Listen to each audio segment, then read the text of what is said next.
This is what Becky did last night, and in this video I'm going to show you how I coloured in two different styles of a leaf using mostly my Polychromos. So let's get to it.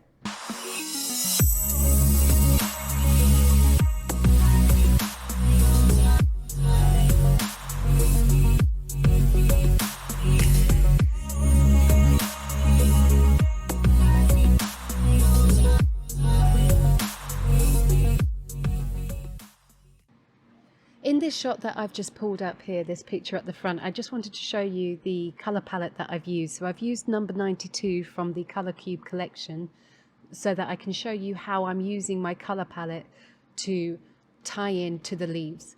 One of my favourite ways of colouring a leaf is by taking a red, so I'm using my Scarlet here, which I've already used on the page for my rubies. And this is my Coloursoft from Derwent, and I am just gently, light to medium pressure, colouring the blades of the outside of the leaves. And there's no special technique for this, you're just going to get a suggestion of that colour down. And then when I go over with all of my greens, it's going to magically transform it into a leaf.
So now past Becky is going to go in with the green Polychromos trio that I've picked out here. So my darker shade is the olive green Yellowish. My mid shade is the earth green Yellowish. And then the light colour is May green. And I'm going to use these Polychromos because I like the nice sharp tip that you get, so I can get a little bit extra detail. Starting with the darker shade, I'm going right up to the center of the vein of the leaf, and I'm going to do a couple of layers of green, so I'm just going to go lightly first, and then I'm going to start to shade from the veins on the side, sticking to one side of the black line.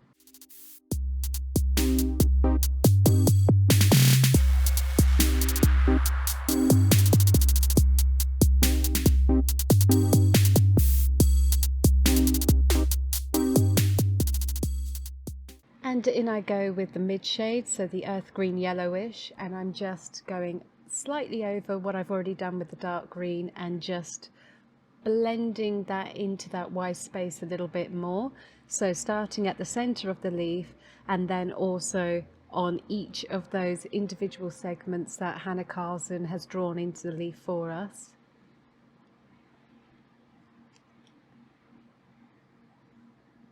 And then taking the light shades, the May green, and going over everything that's left. As you can see, the red is still there, it hasn't disappeared completely. But now you can't tell that it was just roughly scribbled on the edges. This is the second pass through now, so again I'm working my way down through dark to light with a bit more heavy pressure now as well because it's my second layer.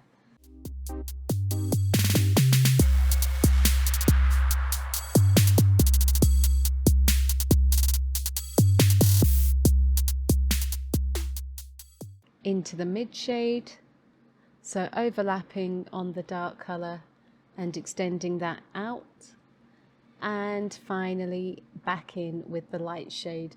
And I don't want to go for a heavy burnish on the red areas. I do want that to blend in, but I don't want it to disappear. So that's it. So that's how I've made the first leaf tie into my colour palette. Little bit late there past Becky showing us those pencils. I've already told everybody what they are, but thank you. So I'm just going to repeat this process now on all the other leaves. So let's speed it up.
So for the second style of leaf, I'm going to use exactly the same greens, but I'm bringing in a purple now because I also have purple on my colour palette. We'll just give her a second to get them the right way round. There we go. So the purple I'm using is the Blackberry Derwent Coloursoft, and this time on this style of leaf I'm going to just do a gentle cover of that just in the center this time instead of the outside.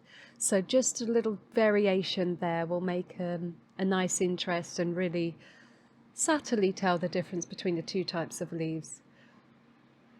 So this is a nice soft layer of purple going right up the center of the veins. I don't really care much for where the lines are because I'm kind of aiming for a little bit heavier pressure on the outside of the lines for the vein, if that makes sense. But in the end I will just, if some of that purple gets onto the vein, then that's, like what you would see in nature anyway, so it doesn't really matter. So now that the purple's down, I'm now going to start with the darker green. These are my Polychromos, so this is our olive green yellowish. Again, starting from the center, just nice and gentle.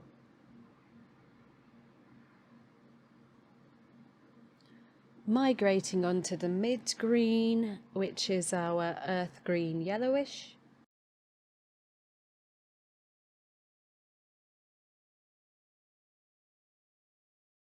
So that's just taking it closer to the edge. And then with our light green, we're just going to put that to the side because we've realized that this leaf is actually too small to try and get that in. But I'm going to go back to the purple again. So I'm doing purple right in the center of this leaf again. So around the edges of that vein. A little bit more pressure this time because we do want this purple to come through, especially where I'm putting the green on top a little bit more with this style. Here's our dark green. A little bit more pressure tickling that leaf.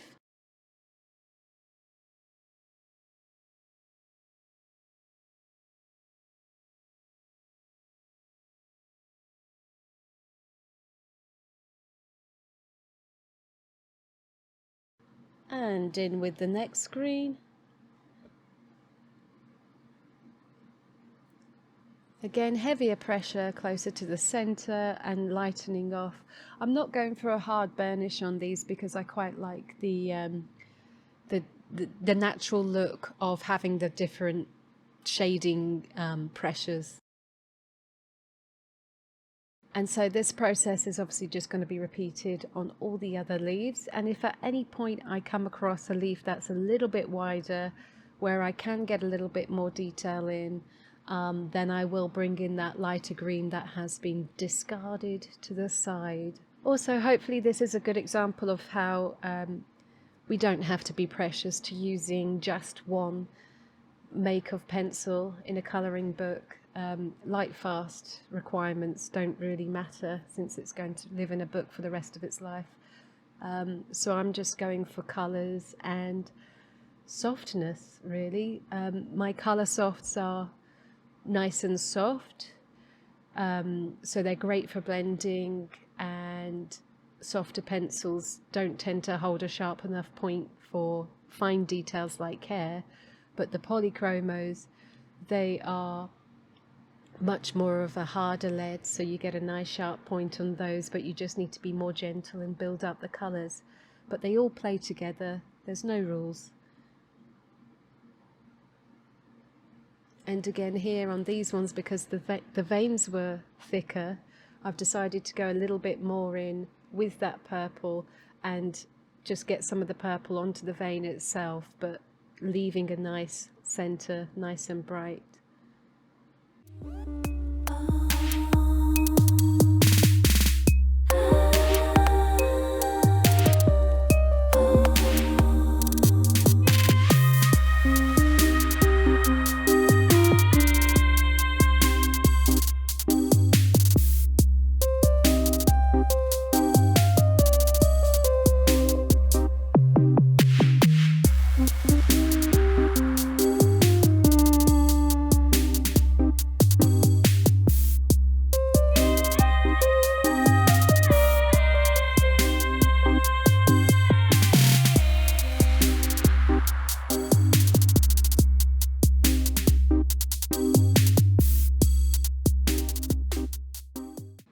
And in comes the green.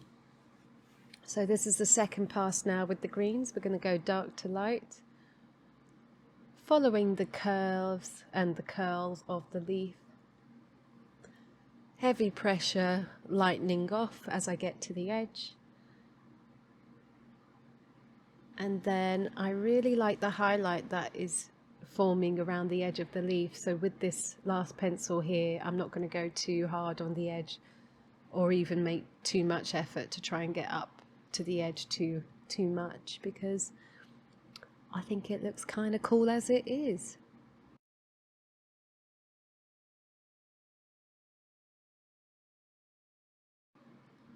And we'll take a nice close look. Oh, look at that, gorgeous, gorgeous. You can really see that purple.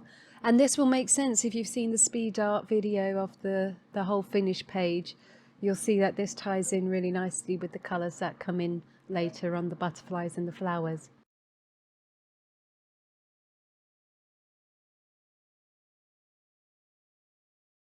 So hopefully you've enjoyed my two little quirky tricks on doing different styles of leaf, but still within the colour palette, using limited colours as well, because obviously both leaves, even though they're different, they use the same greens. The colours you can bring in, you can try this technique with pretty much any colour. You could try yellows, reds, pinks, orange, blues. Blue on a leaf might be quite nice as well. So give it a go and see if that adds a bit more dimension to your pages too. So thanks for watching, and I'm sure you know the drill. So if you've liked this video and you want to see the next ones that I'm about to release, then please subscribe. Turn on notifications if you're so inclined. Give me a like if you want to see more. and I'll see you in my next video.